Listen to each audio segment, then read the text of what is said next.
بالکل بھول گئے. اور جس جمائمہ نے اپنا ملک چھوڑا، اردو سیکھنے کی کوشش کی، پاکستانی بننے کی کوشش کی، اس کو نقصان ہوا آپ کی سیاست کی وجہ سے.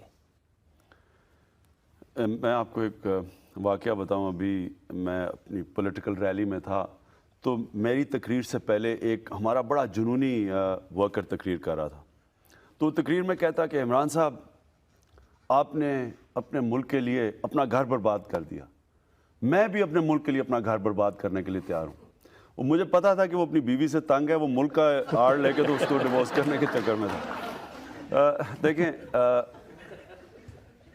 اس میں کوئی شک نہیں کہ جب میں نے پالیٹکس کی وجہ سے میری شادی کو نقصان ہوا.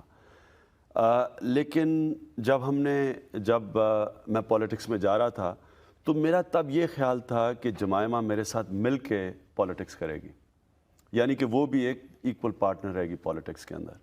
لیکن بدقسمتی یہ ہوئی کہ جب میں نے پالیٹکس شروع کی تو جو میرے اپوننٹس تھے، جو میرے پولیٹیکل اپوننٹس تھے، انہوں نے، کیونکہ مجھے اللہ نے ایک اسٹیچر دیا تھا پاکستان میں اور میری کریڈیبلٹی تھی، کیونکہ وہ مجھے اٹیک نہیں کر سکتے تھے، انہوں نے سارا اٹیک جمائمہ پہ کیا. آپ کی وجہ سے ان کے جو ہونے کو ایشو بنایا گیا.